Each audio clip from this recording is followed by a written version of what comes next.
ॐ तव कथामृतं तप्तजीवनं कविभिरीडितं कल्मषापहं শ্রবণমঙ্গলং শ্রীমদাততং ভুবি গৃণন্তি এ হৃদয়ানাঃ। অষ্টম পরিচ্ছেদ। দক্ষিণেশ্বর মন্দিরে বলরামাদি সঙ্গে বলরামকে শিক্ষা। মঙ্গলবার অপরাহ্ন 24শে অক্টোবর, 8ই কার্তিক, 1289, শুক্লা ত্রয়োদশী। বেলা 3টা-4টা হইবে। ঠাকুর খাবারের তাকের নিকট দাঁড়াইয়া আছেন। বলরাম ও মাস্টার কলিকাতা হইতে এক গাড়িতে আসিয়াছেন ও প্রণাম করিতেছেন।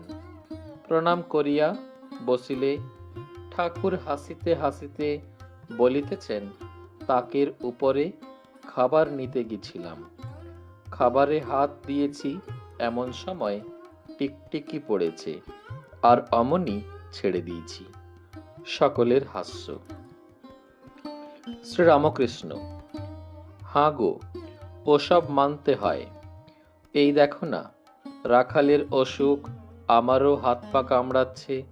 হলো কি জানো, আমি সকালে বিছানা থেকে উঠবার সময় রাখাল আসছে মনে করে অমুকের মুখ দেখে ফেলেছি। সকলের হাস্য। হাঁ গো, লক্ষণ দেখতে হয়। সেদিন নরেন্দ্র এক কানা ছেলে এনেছিল, তার বন্ধু। চক্ষুটা সব কানা নয়, যা হোক, আমি ভাবলুম এ আবার কি ঘটালে। আর একজন আসে, আমি তার জিনিস খেতে পারি না। সে আফিসে কর্ম করে, তার 20 টাকা মাহিনা, আর 20 টাকা কি মিথ্যা লিখিয়ে পায়। মিথ্যা কথা কয় বলে সে এলে বড় কথা কই না। হয়তো 2-4 দিন আফিসে গেল না, এইখানে পড়ে রইল। কি জানো, মতলব যে যদি কারুকে বলে কয়ে দেয় তাহলে অন্য জায়গায় কর্মকাজ হয়। বলরামের বংশ পরম বৈষ্ণব বংশ। বলরামের পিতা বৃদ্ধ হইয়াছেন, পরম বৈষ্ণব। মাথায় শিখা, গলায় তুলসীর মালা, আর হস্তে সর্বদাই হরিনামের মালা জপ করিতেছেন। ইহাদের উড়িষ্যায় অনেক জমিদারি আছে, আর কোঠারে, শ্রী বৃন্দাবনে ও অন্যান্য অনেক স্থানে শ্রী শ্রী রাধাকৃষ্ণ বিগ্রহের সেবা আছে ও অতিথিশালা আছে। বলরাম নূতন আসিতেছেন। ঠাকুর গল্পচ্ছলে তাহাকে নানা উপদেশ দিতেছেন।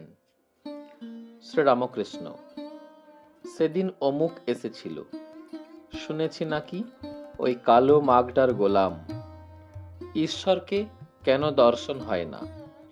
কামিনী কাঞ্চন মাঝে আড়াল হয়ে রয়েছে বলে। আর তোমার সম্মুখে কি করে সেদিন ও কথাটা বললে যে আমার বাবার কাছে একজন পরমহংস এসেছিলেন, বাবা তাকে কুঁকড়ো রেঁধে খাওয়ালেন। বলরামের হাস্য। আমার অবস্থা এখন মাছের ঝোল মার প্রসাদ হলে একটু খেতে পারি, মার প্রসাদ মাংস এখন পারি না, তবে আঙুলে করে একটু চাখি, পাছে মা রাগ করেন। সকলের হাস্য। আচ্ছা, আমার একই অবস্থা বলো দেখি।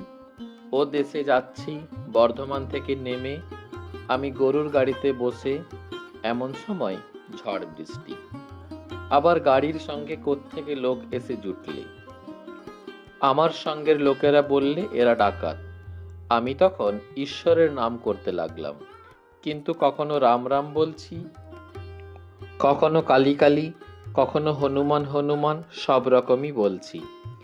এ কি রকম বলো দেখি। ঠাকুর এই কথা কি বলিতেছেন যে এক ঈশ্বর, তার অসংখ্য নাম, ভিন্ন ধর্মাবলম্বী বা সম্প্রদায়ের লোক মিথ্যা বিবাদ করিয়া মরে। শ্রীরামকৃষ্ণ বলরামের প্রতি। কামিনী কাঞ্চনী মায়া, ওর ভিতর অনেক দিন থাকলে হুঁশ চলে যায়, মনে হয় বেশ আছি। মেথর গুইয়ের ভাঁড় বয়, বইতে বইতে আর ঘেন্না থাকে না। ঈশ্বরের নাম গুণ কীর্তন করা অভ্যাস করলেই ক্রমে ভক্তি হয়। মাস্টারের প্রতি। ওতে লজ্জা করতে নাই, লজ্জা ঘৃণা ভয় তিন থাকতে নয়। ওদেশে বেশ কীর্তন গান হয়, খোল নিয়ে কীর্তন। নকুড় আচার্যের গান চমৎকার। তোমাদের বৃন্দাবনে সেবা আছে? বলরাম: আজ্ঞে হাঁ, একটি কুঞ্জ আছে, শ্যামসুন্দরের সেবা। শ্রীরামকৃষ্ণ: আমি বৃন্দাবনে গেছিলাম, নিধুবন বেশ স্থানটি। ওং নিরঞ্জনং নিত্যমনন্তরূপং ভক্তানুকম্পাধৃত বিগ্রহং বৈ ঈশাবতারং পরমেশমিড্ডং তং রামকৃষ্ণং শিরসা নমামহ।